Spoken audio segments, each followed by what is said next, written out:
यह एलियन अंतरिक्ष यान गंभीर रूप से क्षतिग्रस्त हो गया था और गलती से पृथ्वी पर क्रैश हो गया। आश्चर्य की बात यह थी कि उन्हें पृथ्वी पर हवा, पानी और जीवन मिला। शिष्टाचार के नाते तीनों भाइयों ने पृथ्वी के आदिवासियों से संपर्क किया। उन्हें यह नहीं पता था कि पृथ्वी उस समय डायनासोरों के युग में थी। बेचारा तीसरा भाई आगे बढ़कर हेलो कहने गया, लेकिन वहीं मारा गया। पर कोशिश तो करनी चाहिए थी, क्योंकि यह साबित करने के लिए काफी था कि पृथ्वी पर कोई बुद्धिमान जीवन नहीं है। इसलिए उन्होंने ऐलान किया कि अब पृथ्वी उनकी है। व्यवस्था स्थापित करने के लिए उन्होंने पृथ्वी के सभी जीवों का अध्ययन शुरू कर दिया। हालांकि जब सभी बड़े जानवरों के अध्ययन में लगे थे, तब दूसरा भाई छोटे जानवरों पर ध्यान केंद्रित कर रहा था। उसे लगा कि छोटे जानवर पालने के लिए ज्यादा उपयुक्त हैं, तो उसने गुपचुप तरीके से सर्वशक्तिमान फ्रेया को एक सेब में इंजेक्ट किया। उसने अपने 2 पसंदीदा बंदरों को खिलाया और ये 2 बंदर थे, आदम और ईव। लेकिन आसमान में कुछ और ही तूफान आ गया। उसी दिन एक धूमकेतु पृथ्वी से टकरा गया। इससे डायनासोर सीधे तौर पर विलुप्त हो गए। जीवन मरण के इस क्षण में उन्हें पता चला कि पृथ्वी अंदर से खोखली है, तो वे अपने स्पेसशिप के साथ पृथ्वी के भीतर छुप गए। उन्होंने अंदर एक भूमिगत दुनिया बनाई। वहां उन्होंने फ्रेया की ताकत से एक छोटा सूरज भी बनाया। इसके बाद वे वहीं रहने लगे। लेकिन ऐसा जीवन वाकई बोरिंग था, तो उन्होंने अपने रूप इंसानों जैसे बना लिए और मानव दुनिया के नेता बन गए। वे मानव विकास को नियंत्रित करने लगे। उन्होंने इंसानों को सभ्यता विकसित करने में मदद की, लेकिन साथ ही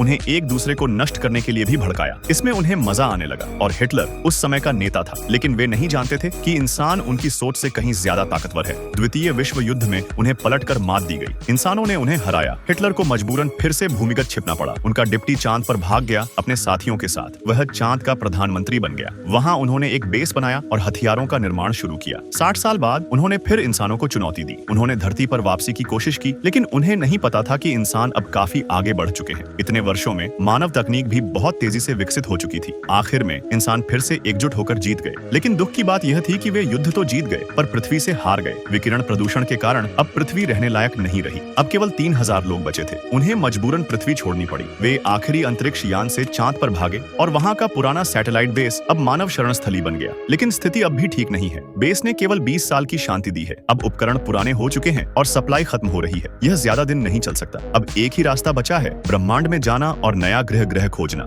लेकिन सामने एक तूफान है। अब केवल एक ही अंतरिक्ष यान बचा है। इतने सालों में बेस को चलाने के लिए इस यान के पुर्जे खोल लिए गए। हिटलर ने इसे कई बार ठीक करने की कोशिश की, लेकिन कोई फायदा नहीं हुआ। लेकिन मुद्दा यह नहीं है। मुद्दा यह है कि बेस का प्रबंधन अब निष्क्रिय हो चुका है। उन्हें दूसरों की जान की कोई परवाह नहीं है। इसके बजाय वे अब कोने में बैठकर साजिशें कर रहे हैं। वे बेस के सारे संसाधनों पर नियंत्रण की कोशिश कर रहे हैं। बात निकली है तो इस चर्च का भी जिक्र कर ही दूं। इसमें केवल वही लोग शामिल हो सकते हैं जिनके पास असली फ्रूट फोन हो। अगर फोन असली न हो या उसमें कोई बदलाव किया गया हो तो वह अपने आप फट जाएगा। इसलिए आम लोगों के लिए इसमें शामिल होना लगभग नामुमकिन है। यह बात हिटलर को बहुत गुस्से में ला देती है। उसे लगता है कि अब बहुत कम समय बचा है। हिटलर गुस्से में चर्च में घुस जाता है। वह वाईफाई का पासवर्ड बदलने की कोशिश करता है और पूरे चर्च को बर्बाद करने की योजना बनाता है। उसे पता नहीं था कि उसकी माँ भी उसी चर्च में है। उसकी माँ बेस की सर्वोच्च कमांडर है, इसलिए वह बेस की हालत अपनी माँ को बताने में व्यस्त हो जाता है। लेकिन जब माँ की नब्ज ही धीमी हो तो वह क्या कर सकती है, इसलिए यह मामला अधूरा ही रह जाता है। इसी दिन अचानक एक यूएफओ उड़न तश्तरी आकर टकरा जाती है। अब हालात पूरी तरह बदल जाते हैं। यूएफओ का चालक एक नौजवान होता है। वह कहता है कि वे धरती से आए हैं। हिटलर को उसी पल एक उम्मीद की किरण नजर आती है। हिटलर उस नौजवान से पूछता है कि ये यूएफओ उड़ती कैसे है। नौजवान कहता है कि उसने 20 कारों से इसे मॉडिफाई किया है। ये बात सुनकर हिटलर को प्रेरणा मिलती है। वह भी अपने स्पेसशिप को मॉडिफाई करना चाहता है और वह इसे दोबारा उड़ाने में सफल हो जाता है। उसी दौरान हिटलर को एक रहस्यमय व्यक्ति मिलता है। साफ था कि वह व्यक्ति भी यूएफओ से आया था, लेकिन वह चुपचाप और छुपकर क्यों घूम रहा था। सच्चाई जानने के लिए हिटलर उसका पीछा करता है। वह देखता है कि वह रहस्यमय आदमी एक कमरे में जाता है। वहाँ हिटलर एक डिब्बा पलटता है और उसे एक प्रकार की गोली मिलती है। लेकिन असली बात यह है कि वह रहस्यमय व्यक्ति वह गोली खा लेता है और वो तुरंत जिंदा और ताकतवर हो जाता है। और वो व्यक्ति और कोई नहीं बल्कि चांद का पुराना अधिकारी ओल्ड व्हाइट होता है।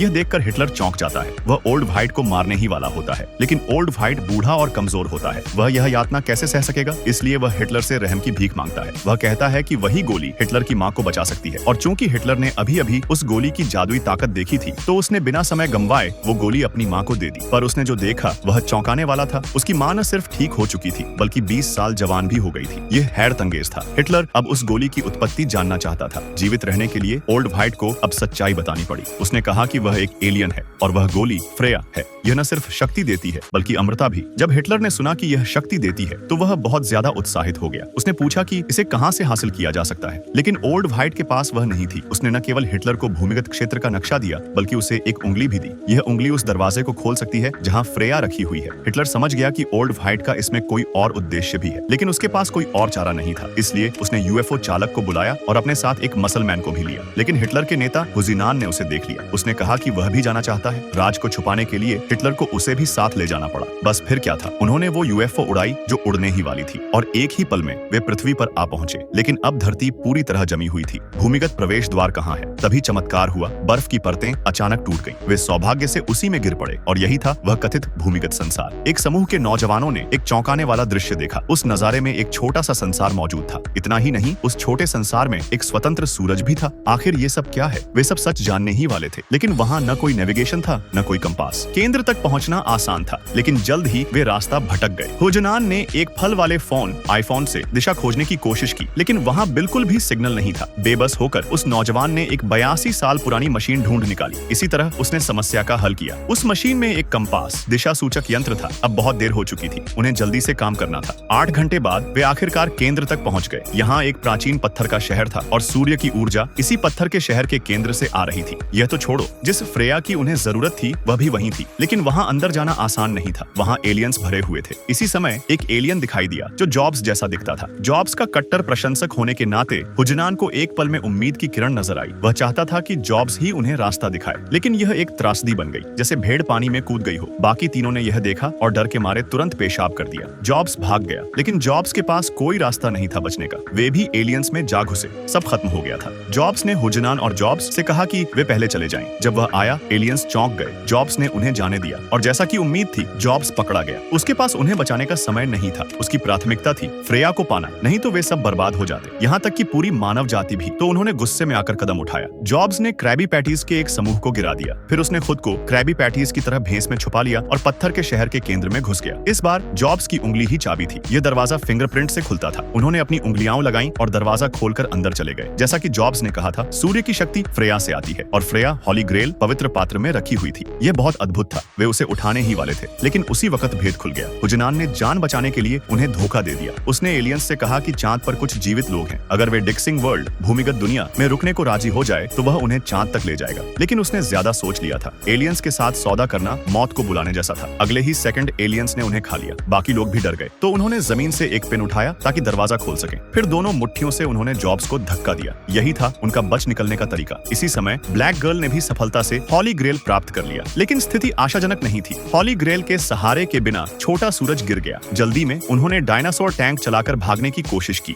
और हुजनान रास्ते में था तो वह भी टैंक पर चढ़ गया। लेकिन जिंदा बचकर निकलना इतना आसान नहीं था। हॉली ग्रेल उनके पीछे था और छोटा सूरज भी पीछे था। फिर बिना ध्यान दिए छोटे सूरज ने पत्थर के पुल को तोड़ डाला। ब्लैक गर्ल ने डायनासोर की पूंछ को खींचा और डायनासोर की ताकत से वह पुल पार कर गई। लेकिन हुजनान और जॉब्स इतने भाग्यशाली नहीं थे। हॉली ग्रेल के पटाखों फायर क्रैकर्स से वे उड़ गए। एक पल में ही वे 30 मीटर ऊंचाई तक उड़ गए। शुक्र है लॉन्च लाइन ठीक दूसरी तरफ थी, तो वे भी किसी तरह बच निकले और हॉली ब्रेन एक पल में नदी में गिर गया। इन तीनों को ये दृश्य देखकर भी झटका लगा, लेकिन अब हैरान होने का समय नहीं था। चांद पर मौजूद लोग अब भी उनका इंतजार कर रहे थे। बहुत देर हो चुकी थी। वे हॉली ग्रेल के साथ जल्दबाजी में चांद लौट गए। उन्हें यह नहीं पता था कि एलियंस को उनकी योजना का पहले से पता चल चुका था। एलियंस ने जब अपना अंतरिक्षयान उड़ाया तो एक और बड़ा संकट सामने आ गया। ब्लैक गर्ल को अचानक चांद के बेस पर एक डरावना दृश्य दिखाई दिया। विशाल लोहे का दरवाजा अचानक खुल गया। हिटलर वास्तव में एक डायनासोर के साथ बेस में घुस आया था, लेकिन कोई भी उस पर कदम रखने को तैयार नहीं था। नतीजतन बेचारे लोग एक ही पल में पीछे मुड़ गए। बचे हुए लोग एक एक करके गिरने लगे। व्हाइट भी कुछ पल के लिए शांत नहीं था, क्योंकि वह अब भी मानव जाति पर शासन करने की उम्मीद लगाए बैठा था। उसने अपनी बंदूक निकाली और पूर्व नेता से बहस करने लगा। हालांकि अगले ही सेकंड में वह हवा में उड़ गया। ठीक उसी नाजुक क्षण पर शियाओ मेई खड़ी हुई। उसने ब्लैक गर्ल से कहा कि वह अपना ख्याल रखे। फिर उसने फ्रेया का एक घूंट लिया। जैसे ही उसने हॉली ग्रेल पकड़ा, वह महाशक्तिशाली बन गई। उसने डायनासोर को एक ही पल में हवा में उछाल दिया। उसी समय हिटलर की भी दुखद मौत हुई। उसके हाथ से गिरा एयर कंडीशनर ही उसकी जान ले गया। हालांकि यह ज्यादा देर नहीं चला, बस 3 सेकंड से भी कम। उसी पल व्हाइट फिर से खड़ा हो गया। शियाओ मेई की ताकत देखकर उसने उसे कोई मौका नहीं दिया। उसने उस पर गोली चला दी। शियाओ मेई उसी वक्त मर गई। लेकिन अब दुखी होने का वक्त नहीं था। योजना थी अंतरिक्ष यान को लॉन्च कर चांद से भाग निकलने की, तो उन्होंने जल्दी से हॉली ग्रेल को अंतरिक्ष यान में फिट कर दिया। अंतरिक्ष यान सफलतापूर्वक लॉन्च हो गया। अब उनका इरादा ब्रह्मांड की गहराई में जाकर एक नया ग्रह खोजने का था। हालांकि 3 सेकंड से भी पहले व्हाइट एलियन स्पेसशिप चलाकर उनके पीछे पहुंच गया। व्हाइट के पागलपन भरे हमले के सामने उनके पास कोई चारा नहीं था, क्योंकि वे एक ट्रांसपोर्ट जहाज चला रहे थे। उनके पास कोई हथियार नहीं था। ये देखकर व्हाइट बहुत खुश हुआ। वह न सिर्फ उनका मजाक उड़ाने के लिए फल वाले फोन का इस्तेमाल करने लगा, बल्कि यह भी नहीं जानता था कि वही फल वाला फोन एक टाइम बम था। बिना ज्यादा भूमिका के शियाओ शुआई और उसकी टीम ने 1982 का पुराना फोन मॉडिफाई किया था और उसे फल वाले फोन से सफलतापूर्वक जोड़ दिया था। इसके बाद उन्होंने फल फोन का सेल्फ डिस्ट्रक्ट प्रोग्राम एक्टिवेट कर दिया। कुछ ही सेकंड में फल फोन फट गया, पूरा एलियन स्पेसशिप भी धमाके से उड़ गया और इस तरह व्हाइट की आखिरकार मौत हो गई। इस तरह वे इंसानों की अग्नि उम्मीद के साथ अंतरिक्ष में निकल पड़े। 10 साल बाद वे आखिरकार मंगल ग्रह पर पहुंच गए। अब वे वहां मानव सभ्यता को आगे बढ़ाएंगे।